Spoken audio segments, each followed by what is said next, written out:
saya ingin bisa membahas dua pokok bahasan, yaitu 7 malaikat agung dan kemudian Merkava Mysticism, anomali dalam Yudaisme rabbinik. Nah, kenapa nanti ada hubungannya? Karena memang bahasan mengenai malaikat ini memang sedikit sekali kalau membahas hanya di kitab protokanonik, ya. Jadi kita banyak sekali membahas juga sumber-sumber dari ekstra biblical atau mungkin juga deuterokanonika dan yang lain-lain. Ya, kita sudah membahas etimologi malaikat, sifat-sifat malaikat, tugas malaikat, kapan malaikat diciptakan, gelar malaikat, jumlah malaikat, dan menghakimi malaikat. Ya, juga Allah dalam sidang ilahi. Ya, Tuhan Yesus Adonai Sefaot. Jadi dia adalah Kurios Pantokrator dalam bahasa Yunaninya. Adonai Ish Milchama, dan dia adalah pahlawan perang.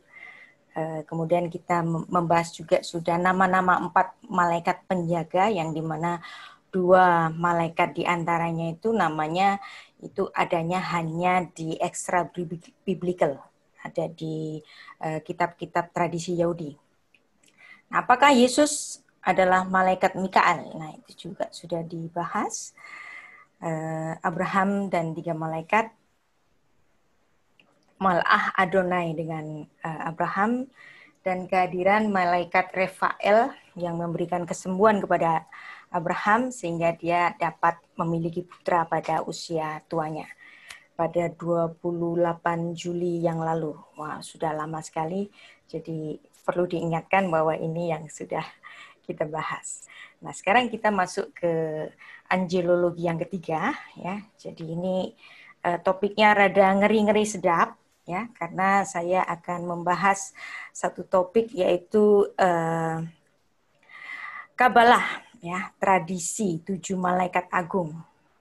Kemudian Merkava Mysticism kalau kita cukup waktunya, dan membahas two power in heaven, Greater Adonai dan Lesser Adonai. Terus Metatron. Nah, ini Metatron. Biasanya banyak pertanyaan mengenai ini, tapi jawabannya hanya ada pada literatur-literatur ekstra biblical. Nah, ya. Mungkin bahasan ini tidak akan nyambung dengan saudara-saudara kita sesama Kristen yang sola scriptura, ya. Tapi bukannya saya menentang sola scriptura, saya menghormati saudara-saudara kita yang bersola scriptura. But anyway, ya, dari kalangan sola scriptura pun sebenarnya mereka juga memiliki tradisi mereka sendiri, ya. Kalaupun mereka menolak hal-hal yang dianggap tradisi, sebenarnya siapapun aliran apapun akan memiliki tradisinya sendiri, ya. Nah, tradisi yang akan kita bahas sekarang ini adalah Kabalah. Kabalah itu artinya tradisi, ya. Tapi kalau Anda dengar kata Kabalah, ya, jangan horor, ya. Karena ada di antara saudara-saudara kita kalau dengar Kabalah itu horor, ya. Ini mistik. Ini mistisisme Yahudi, ya. Nah, percayalah kalau saya sedang membahas sesuatu tentang Kabalah, ya. Yang pertama, saya akan bicara Kabalah yang sehat. Yang kedua, ya, kalaupun ada yang tidak sehat, saya akan bicara ini tidak sehat. Ini tidak sesuai, ya. Jadi sebagai seorang Kristen, kita perlu juga mengisi wawasan kita dengan banyak hal, jadi supaya kita tidak gampang kaget, gitu ya. Kalau sesuatu ini bilang begini, itu bilang begitu. Jadi semua ini adalah untuk wawasan, ya. Dan Anda saya minta untuk secara arif menyaringnya, ya. Apakah ini informasi yang baik? Apakah ini informasi yang tidak baik? Ya, kadang informasi yang tidak baik perlu juga kita dengar untuk kita telaah. Ya, apakah ekses dari informasi yang tidak baik itu? Ya, supaya kita tidak gampang terombang-ambing dengan informasi yang macam-macam, ya. Jadi biasakanlah kita belajar banyak hal untuk wawasan, ya. Bukan selalu untuk diterima sebagai kebenaran, termasuk juga Kabalah yang akan saya sampaikan malam ini, ya. Karena banyak sekali orang-orang Indonesia yang biasanya dari Kristen Barat itu biasanya pengetahuan tentang wawasan Ibrani itu sangat minim, ya. Pendidikan pembacaan kitab suci diwarisi secara turun-temurun. Nah, ini adalah tradisi. Nah, tradisi itu dikenal dengan istilah Kabalah, ya. Itu adalah nomina. Nah, verbanya yaitu kebal, artinya menerima, ya. Nah, tapi di kemudian hari Kabalah ini ya diartikan sebagai suatu aliran mistisisme dari Yahudi Rabbinik. Jadi bedakan ya. Kabalah sebagai tradisi, ya. Ada Kabalah sebagai suatu aliran mistisisme dari Yahudi Rabbinik, ya. Sehingga Anda nanti bisa membedakan, oh ini Kabalah yang sehat, ini Kabalah yang tidak sehat, gitu ya. Nah, ada juga istilah yang lain selain Kabalah, yaitu istilah masoret, masorah, ya. Masorah itu juga artinya itu tradisi, sesuatu yang diserahkan, sesuatu yang ditransfer. Nah, kata Kabalah, masorah ini juga dikenal dalam Perjanjian Baru, ya, yang diungkapkan dengan kata paradosis atau paradidomi. Nah, jadi di samping para rasul itu menurunkan ajaran-ajaran dari Tuhan kita Yesus Kristus, ya, para rasul juga menurunkan ajarannya, ya, dan ajaran dari para rasul itulah yang dinamakan dengan tradisi, ya, paradosis, ya, atau paradidomi. Nah, ya, itu adalah Kabalah. Nah, jadi kalau Anda mendengar saudara kita dari kalangan Katolik atau kalangan Ortodok, mereka mengimani Alkitab dan tradisi gereja. Nah, biasanya orang-orang Protestan itu sangat merendahkan tradisi, ya. Padahal di Protestan sendiri juga ada tradisi, bukannya nggak ada tradisi, ada, ya, ada sama gitu. Cuman saja, ya, itu diakui sebagai tradisi atau tidak, gitu kan? Nah, misalnya seperti kalau Anda boleh debat saya misalnya, ajaran tulip. Nah, itu adalah ajaran yang di luar para rasul. Itu ajaran dari bapaknya para reformasi. Nah, karena dia di luar dari Alkitab, maka itu tradisi. Ya, sebenarnya itu tradisi, sama. Gitu ya. Nah, 1 Korintus 11 ayat 2. Ya, dan aku memuji kamu, hai saudara-saudara, karena kamu diingatkan segala sesuatu mengenai aku. Dan kamu sedang memegang teguh, ya, tradisi-tradisi, paradosis. Seperti yang telah aku serahkan, paradidomi. Nah, ya, ada paradosis, ya, tradisi yang diserahkan, paradidomi. Nah, Elias Hutter, ya, menerjemahkan naskah Perjanjian Baru Yunani ini, ya, dengan kata hakabalot. Nah, Anda lihat di sini, kabalah, tradisi, ya. Kemudian masarti, yang aku masorahkan, yang aku tradisikan kepada kalian. Nah, di sini terlihat jelas, ya, bahwa ada pengajaran dari Tuhan Yesus, tetapi ada juga tradisi yang diturunkan dari para rasul. Itu yang disebut dengan apostolik, ya. Nah, apostolik. Nah, misalnya pengakuan iman rasuli. Nah, itu adalah pengajaran pengakuan iman yang diwarisi dari para rasul, ya. Bisa diterima. Itu adalah suatu kredo yang nggak ada di Alkitab, tetapi ya, dirumuskan berdasarkan Alkitab. Nah, itu menjadi tradisi. Nah, sekarang kalau kita melihat saudara kita kalangan Katolik, ya, atau kalangan Ortodoks, mereka mengimani kitab suci protokanonik. Ya, mereka juga menerima Deuterokanonika. Mereka juga mengimani tradisi, yaitu tradisi yang diwariskan dari para rasul melalui gereja. Nah, jadi saya harap kita yang dari kalangan Protestan yang biasanya agak sensitif atau bahkan alergi dengan kata tradisi, ya, saya harap ini tidak terlalu dibesar-besar ya, tidak terlalu dibesar-besarkan karena setiap aliran gereja sebenarnya memiliki tradisi-tradisinya sendiri. Ya, ada khas, ya, khasnya dari orang baptis itu apa sih? Gitu. Ya, khasnya dari orang reformasi itu apa sih? Nah, khasnya dari orang karismatik itu apa sih? Nah, khas ini adalah tradisi. Ya, jadi semua punya tradisi. Nah, tradisi Kabalah yang sehat, ya, yang saya biasa perkenalkan kepada saudara-saudara kita kalangan Kristen di Indonesia yang kurang mengenal wawasan Ibrani, ya, dan itu sebenarnya bagus, ya. Kabalah yang sehat, yaitu hermeneutika Yahudi Pardes. Nah, ini Anda sudah mungkin sering dengar, saya selalu mengajukan mempelajari Alkitab, membaca Alkitab secara pesyat yang pertama. Yang kedua baru remes, deras, dan sot, dan seterusnya. Ya.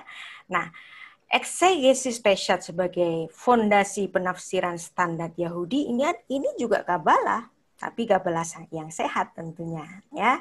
Nah, kenapa harus membaca Alkitab secara pesyat? Ya, karena ya ayat Alkitab tidak akan pernah meninggalkan ranah pesyatnya. En mikra yotse mide pesyuto.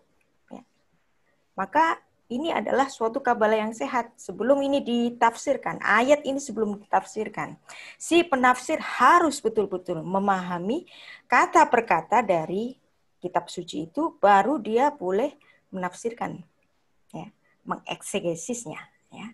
Ibnu Ezra, Ramban, juga Rashi, semua itu selalu mendasarkan titik awal dari eksegesis mereka itu selalu dimulai dari ranah pesyatnya. Ya. Nah, itu adalah Kabalah yang sehat. Nah, sekarang saya bicara tentang Kabalah yang kedua, ya. Hayom Yom, ya. Sekarang adalah tanggal, ya. Kaf Zayin Be'elul, ya. Tahunnya 5780. Nah, Anda lihat di sini ada Elul. Nah, ini secara tradisi, ya, merupakan bulan Elul itu adalah bulan pertobatan, yang dimana dalam satu bulan penuh orang Israel itu mempersiapkan diri mereka, ya, sebagai bulan khusus pertobatan yang dimana mereka harus membaca sidur tentu, membaca Mazmur pasal 27 2 kali sehari, ya. Kemudian melakukan puasa 1 bulan penuh untuk menghadapi menyongsong tahun baru, Rosh Hashanah, yang dimana 10 hari kemudian, ya, pada 10 Tisri mereka akan menyongsong juga Yom Kippur, ya. Jadi ada setelah Elul 1 bulan penuh, ya, mereka menyongsong Rosh Hashanah, terus baru kemudian menyongsong Yom Kippur. Nah, jadi Elul ini kalau di Indonesia kita kenal dengan apa ini? Kira-kira ada 1 bulan penuh untuk merefleksi diri, bulan pertobatan, berpuasa, berdoa. Kira-kira bulan apa ini? Untuk menyongsong tahun baru. Ramadan. Ramadan, yes. Ramadan. Wow. Ramadan, Bu. Kenapa kok justru teman Muslim yang mewarisi ini, kok bukan orang Kristen sih? Ya, Ramadan. Yang pasti, ya, Elul diperingati sebagai bulan pertobatan 1 bulan penuh, ya. Itu sudah terjadi tradisi ini, ya, tradisi Yahudi Rabbinik itu 6 abad sebelum Yesus Kristus. Nah, sekarang Islam baru ada abad ke-7 Masehi. Kristen abad pertama Masehi. Ya. Wow. Ini tradisi yang baik. bukan? Ya. Oke. Nah, jadi Elul bagi orang Yahudi itu adalah a month of mercy and forgiveness. Ya, bulan Elul ya, bulan ke-6 untuk merujuk kepada bulan baru, bulan 7 yang diperingati sebagai awal tahun, ya, kepala dari tahun, ya. Dan itu ada muatan spiritualitasnya. Nah, ini ada sejarahnya. Apa sejarahnya? Yaitu ketika Musa ya naik ke Gunung Sinai yang kedua kalinya setelah dia menghancurkan 2 loh batu. Kenapa dia menghancurkan 2 loh batu? Karena ada penyembahan anak lembu emas. Sehingga dia harus memohon ampun kepada bangsanya yang melawan Tuhan ini, ya, dan Tuhan menyuruh Musa untuk menyalin kembali 10 firman, ya, dan kemudian disitulah ya hari di mana Musa berpuasa. Orang-orang Israel kemudian memperingatinya sebagai hari pertobatan karena kejahatan orang Israel ini. Wow, 40 hari kemudian pas Yom Kippur. Jadi ada sejarahnya. Nah, Elul ya, kekasih Allah ya. Umat Tuhan sebagai kekasih Allah itu diambil dari Kidung 6 ayat 3 ya. Di mana gadis sulam itu adalah suatu alegoris dari jemaat Allah yang sangat setia ya, setia kepada Sang Gembala ya. Kata ani ledodi, vedodi li ya. Anda lihat di sini ani ledodi, vedodi li ya. Alef, lamet, faf, lamet, elul. Ya. Jadi ini adalah satu kata yang diucapkan gadis sulam kepada Salomo. Ya. Salomo kan lagi naksir dia nih. Ya. Dengan memberikan segala apa yang dipunyainya, kemuliaan. Nah, asalkan dia mau lari dari sang gembala kekasihnya itu. Tetapi apa jawaban dari gadis sulam? Dia tetap setia kepada gembalanya yang kekasih, yaitu gembala itu, dengan mengatakan, aku kepunyaan kekasihku dan kepunyaanku kekasihku. Jadi ini adalah jawaban dari gadis sulam kepada Salomo yang menolak cintanya. Dan jawaban ini ya diajukan kepada Salomo 3 kali. Nah, 3 kali itu adalah hasakah. Dan itu menunjukkan kesetiaan dari gadis itu kepada sang gembala. Dan ini menunjukkan satu kesetiaan dari umat kepada Tuhan sebagai mempelai laki-laki. Ani ledodi, vedodili, ya, dijadiin ratu. Dia bilang, ani ledodi, vedodili, dikasih kemuliaan di Yerusalem. Ya. Ani ledodi, vedodili, nggak mau dia. Ya. Cintanya tidak bisa dibeli. Ya. Nah, ada banyak sekali alegori yang menyatakan umat itu adalah kekasih dari Tuhan. Misalnya, Yesaya 54 ayat 5. Nah, jadi bulan Elul itu disebut oleh orang Yahudi dalam tradisi Yahudi itu sebagai betulah. Apa itu betulah? Perawan. Perawan yang suci. Perawan yang nggak bisa dibeli. Perawan yang nggak bisa digoda cintanya. Ya. Nah, jadi lambang dari bulan Elul itu betulah. Perempuan ini, si gadis sulam. Ya. Nah, kemudian kalau Anda bandingkan dengan astrologi ya, yang non-biblical, ya. Bulan Virgo 23 Agustus sampai September itu lambangnya itu perempuan. Nah, kok sama? Gitu ya. Nah, kok mirip? Nah, misalnya bulan Nisan. Apa gambarnya? Kira-kira bulan April. Kalau horoskop itu apa kira-kira? Bulan-bulan April, kalau horoskop. Apain? Aries. Mempersembahkan domba Paskah. Wow. Kok mirip? Nah, siapa yang mirip siapa? Kalau saya bilang tentu saja Alkitab lebih dulu dong, karena filosofi Yahudi itu ada lebih dulu. Karena menurut Philo, ya, Musa adalah the great philosopher ever lived. Ya. Kemudian Salomo, dia hidup 10 abad sebelum para filsuf Yunani itu dikenal. Ya, Thales itu baru abad ke-6 sebelum Masehi, Salomo abad 10 sebelum Masehi. Jadi filosofi Yahudi itu sebenarnya lebih tua daripada filosofi Yunani, ya. Nah, ini ada banyak sekali kabala-kabala dari orang-orang Yahudi yang dalam kategori sehat dan baik, ya. Nah, ini nanti kita akan peringati bersama hari Jumat, itu adalah Rosh Hashanah, ya. Kalau saya bikin open class tahun baru, Anda mau hadir? Tahun baru Yahudi. Nah, kita sudah belajar mengenai 4 malaikat yang menyertai Israel, ya. Itu angelologi yang kedua, ya. Ada Mikael dan Gavriel. Nah, ini 2 nama ini ada dalam protokanonik. Sedangkan Uriel dan Refael itu ada dalam kitab ekstra biblical, yaitu kitab tradisi Yahudi.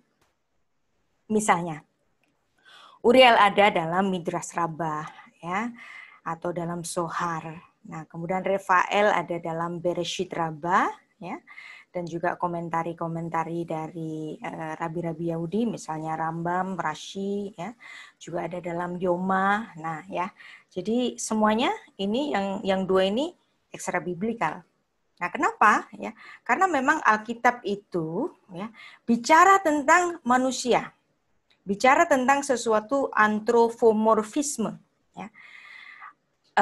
Formnya manusia, hanya sedikit sekali bicara tentang malaikat, maka angelologi mau nggak mau selalu memiliki referensi-referensi yang ekstra biblical, ya. Saya tidak memberikan ini atau menjejalkan ini sebagai suatu kebenaran, ya, sebenarnya. Nah, kalau Anda lihat di sini, Mikael, Gavriel, Uriel, Refael, ya. Ini semua bahasa apa ini? Bahasa? Nama-nama dalam bahasa? Bahasa Ibrani. Ya. Nah, saya tanya, apakah bahasa Ibrani itu adalah bahasa surga? Ada yang mau menjawab? Bukan bahasa surga. Kenapa? Kenapa bukan bahasa surga? Rasul Paulus mengatakan. Ya. Karena ketika Rasul Paulus diangkat ke Firdaus, ya, 2 Korintus 12:1 ayat 6, ya. Ayat 4-nya dia mengatakan, ia tiba-tiba diangkat ke Firdaus, ia mendengar kata-kata yang tak terkatakan, yang tidak boleh diucapkan manusia. Nah, Paulus ini adalah orang Yahudi, ya. Tentu saja dia bisa bahasa Ibrani, ya. Karena dia, apalagi dia seorang rabi, ya. Dia tahu bahasa Ibrani, dia tahu bahasa Aram, dia tahu bahasa Yunani. Tetapi ketika dia diangkat ke Firdaus, dia mendengar kata-kata yang tak terkatakan, yang tidak boleh diucapkan manusia. Berarti di Firdaus, di langit ketiga, ya, di langit tempat Allah bertata, punya bahasa yang sama enggak dengan yang di bumi? Tidak, ya. Sehingga kalau misalnya nama Mikael, Gavriel, Uriel, Refael, apakah itu dipakai di surga? Ini kan bahasa Ibrani, ya. Mikael artinya apa? Mikael, siapa seperti El, siapa seperti Elohim? Tidak ada, ya. Gavriel dari kata gever, ya. Laki-laki perkasa, El Tuhan. Jadi laki-laki perkasa dari Tuhan. Uriel dari kata or, ya. Or itu cahaya, El cahayanya Tuhan. Ya. Refael, ya. Dari kata Rafa atau Rofe, ya. Rofe menyembuhkan, ya. Terus El, ya, Allah sang penyembuh, ya. Jadi ini adalah nama-nama dalam bahasa Ibrani. Nah, kalau ini nama dalam bahasa Ibrani, sedangkan Rasul Paulus mengatakan di sorga terucap kata-kata yang tak terkatakan, yang nggak boleh diucapkan manusia. alamnya beda. Nah, apakah nama itu dipakai di sana? Nah, ini saya punya diskusi menarik dengan Pak Ruli Simorangkir, ya. Beliau memberikan satu pengandaian. Malaikat, ya. Kita tidak tahu nama dia di surga. Kalau saya boleh membahasakan, malaikat yang sedang disuruh memiliki tugas ke bumi itu adalah sesuai tugasnya. Ya, misalnya Gabriel punya tugas memberitakan berita kepada Maria, perawan suci itu. Nah, dia seperti seorang teknisi, ya, yang di rumah atau di mana saja dia boleh pakai pakaian yang lain, tetapi ketika dia bertugas, dia menggunakan uniform semacam ini. Nah, ini adalah uniform ketika dia bertugas. Nah, maka nama-nama Mikael, Gabriel, Uriel, Rafael, ya, menurut diskusi saya, Pak Ruli Simorangkir mengatakan itu seperti pakaian teknisi, pakaian ketika dia bertugas. Ya. Dia ditugasin apa di bumi, sehingga dia dikatakan Mikael. Dia ditugasin apa di bumi, sehingga dia dikasih nama Rafael, Uriel, Gabriel. Kira-kira bisa diterima nggak? Ini kan namanya juga sedang berdiskusi. Anda nanti boleh juga menambahi atau setuju atau bahkan tidak setuju. Tidak apa-apa, karena ini memang extra biblical. Ya. Boleh kita bahas bersama-sama. Yang baik Anda ambil, yang tidak baik dibuang atau ditaruh sebatas wawasan. Tapi yang pasti, ya, Rasul Paulus ya, menulis dalam protokanonik yang kita imani sebagai firman Tuhan, mengatakan bahwa di surga bahasanya beda. Ya. Bahkan pada 1 Korintus 13 ayat 1. Ya, Rasul Paulus mengatakan, sekalipun aku dapat berkata-kata dengan semua bahasa manusia dan bahasa malaikat. Wow. Berarti ada perbedaan antara bahasa manusia dan bahasa malaikat. Jadi kenapa malaikat kok dikasih nama dengan bahasa manusia? Ya supaya manusia mengerti. Ya. Dan itu merupakan nama yang sesuai tugasnya. Seperti seorang teknisi. Ya. Kalau dia adalah teknisi untuk TV kabel, dia bertugas sebagai yang ngurusin TV kabel. Teknisi yang ngurusin listrik, dia bertugas yang ngurusin listrik. Demikian juga para malaikat yang diberi nama-nama secara antropomorfisme dalam bahasa manusia. Tetapi ya, nama ini tidak dipakai di surga, karena di surga bahasanya lain. Apa bahasanya? Enggak tahu. Nanti ya, kalau Anda dan saya sudah masuk ke langit baru, bumi baru, ya, nanti kita akan bersama-sama menggunakan bahasa itu. Ada amin di sini? Nah, sekarang ya, setiap kali bertanya tentang nama dari sesuatu yang divine, sesuatu yang ilahi, ya. Nah, Mal'ah Adonai, malaikat Tuhan, ya, Mal'ah Adonai. Ya, Mal'ah Adonai dalam teologi Kristen itu dia adalah merupakan teofani dari Allah. Allah yang menjelma sebagai malaikat, ya. Nah, sekarang ketika ini bapaknya Simpson ini, ya, kemudian berkatalah Manoah kepada Mal'ah Adonai itu, siapakah namamu? Sebab apabila terjadi yang kau katakan itu, maka kami hendak memuliakan kau. Ya. Tetapi jawab malaikat Tuhan kepadanya, mengapa engkau juga menamakan namaku? Bukankah nama itu ajaib? Ya. Veli di sini, kata veli, ya, itu adalah secret atau beyond understanding.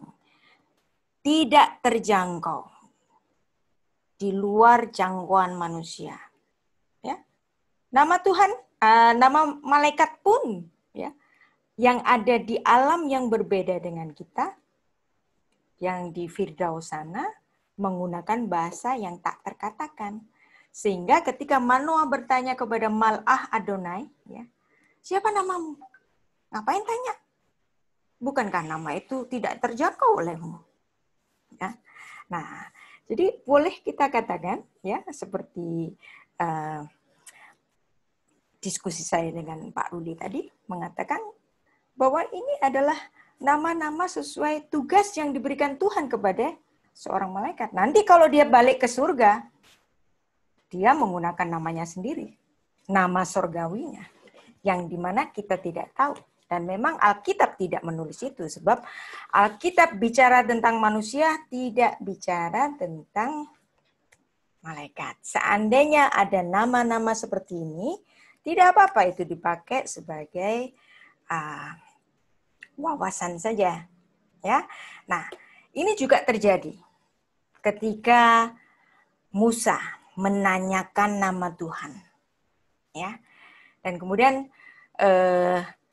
Tuhan, kalau saya diutus untuk menjadi nabimu, dan kemudian orang-orang Israel itu bertanya, ya, Masmo, apa namanya Tuhan itu? Nah, aku jawab apa? Nah, ya, apa yang dijawab oleh Tuhan? Ehyeh Asher Ehyeh. Ditanya nama, jawabnya apa? Ehyeh Asher Ehyeh. Nah, ini kalau diterjemahkan, terjemahan bahasa Inggrisnya yang terkenal itu I am that I am. Aku ya aku. Ya. Nah, diartikan secara harfiah, Eye, Asher Eye. Ini dari kata haya. Haya itu artinya eksis, ada. Aku akan ada. Ya aku akan ada. Aku selamanya eksis. Ya aku. Ya. Jadi terjemahan Eye, Asher Eye itu dengan I am that I am itu terhubung dengan terjemahan Septuaginta, ya, ego eimi hoon. Ya.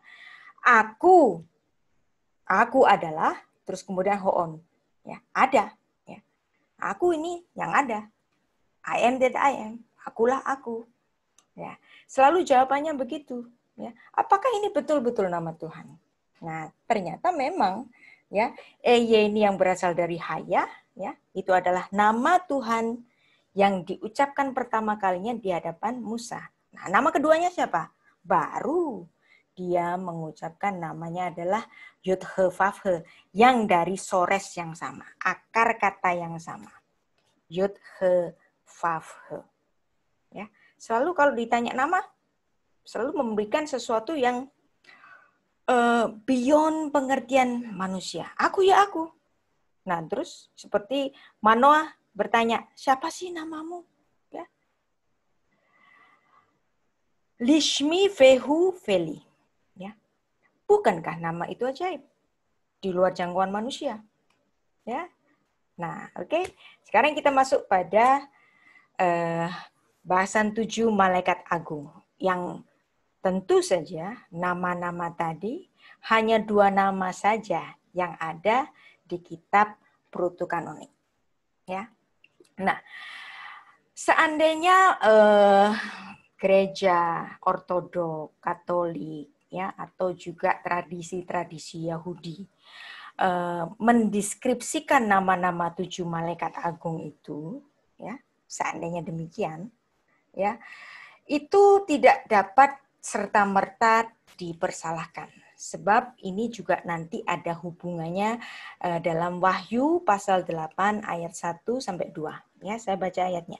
Dan ketika anak domba itu membuka meterainya yang ke-7, maka sunyi senyaplah di surga kira-kira setengah jam lamanya. Lalu aku melihat ke-7 malaikat yang berdiri di hadapan Allah.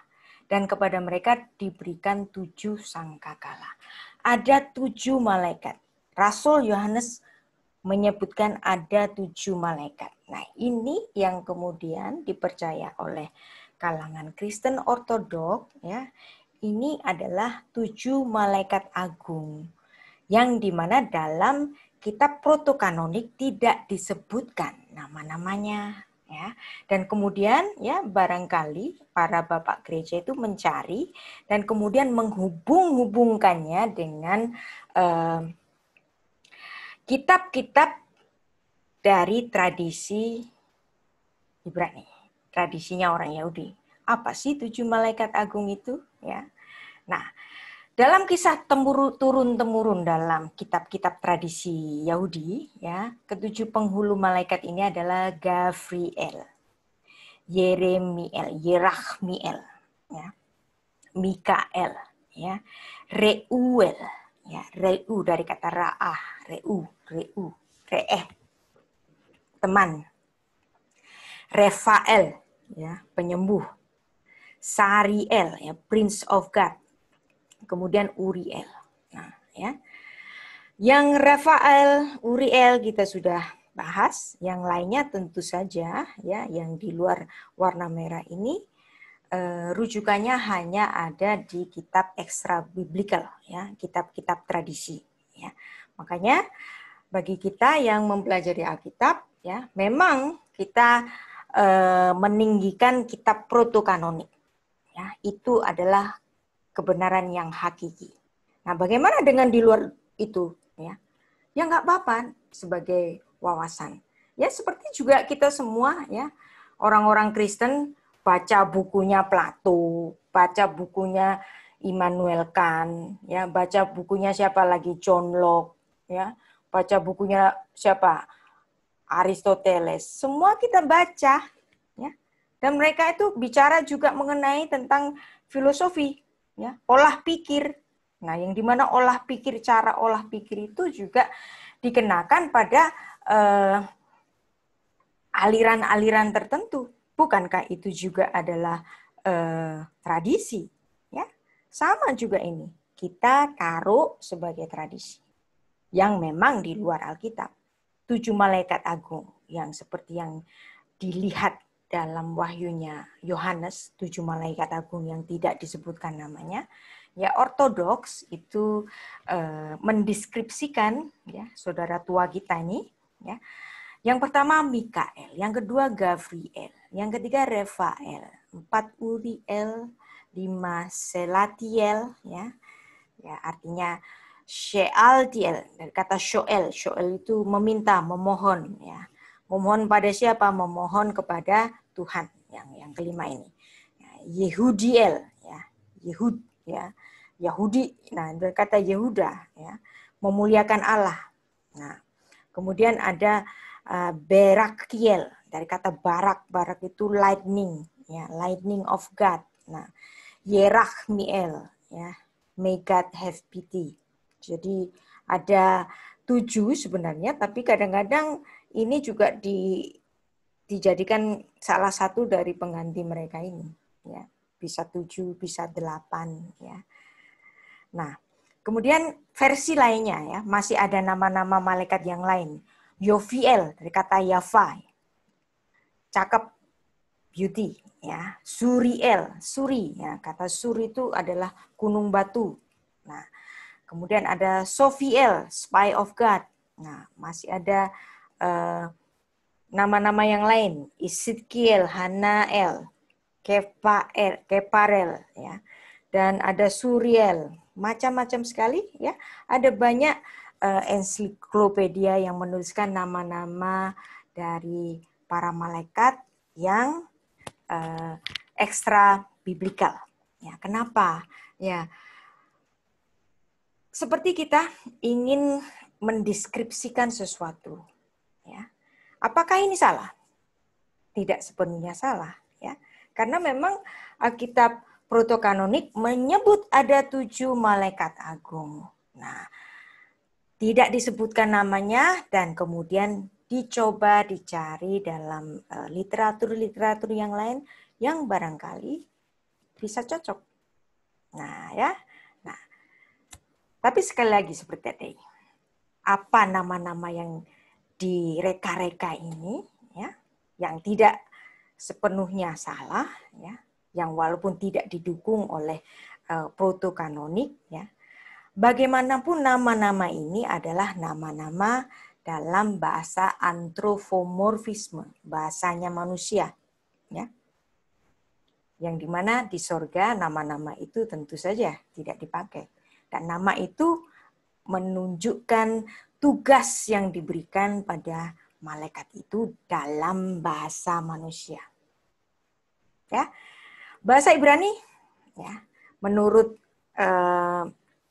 penelitian dari seorang linguis Israel, ya, dia adalah Dr. Isaac Mosesen, ya, yang saya sering juga berdiskusi dengan beliau bicara mengenai bahasa, karena beliau juga meneliti bahasa Indonesia, ya, Astronesian bahasa Indonesia, apakah itu berasal dari bahasa Ibrani? Ternyata dia bisa membuktikan bahwa bahasa Ibrani ini adalah bahasa ibu dari semua bahasa, karena dia adalah bahasa yang dipakai di Eden sebelum dan sesudah Menara Babel, ya. Tapi bagaimanapun Alkitab mengatakan, ya, walaupun bahasa Ibrani itu oke dipakai sebagai bahasa di Eden, ya, bahasa di bumi, tetapi dia bukan bahasa surga, ya. 2 Korintus 12 ayat 2 sampai 4 cukup membuktikan, ya, bahwa di surga tidak akan pakai bahasa Ibrani, walaupun bahasa Ibrani itu adalah bahasa Edenik, ya. Bahasa Ibrani bagaimanapun adalah bahasa manusia, ya. Lantas pakai apa nanti kita bahasa kita nanti?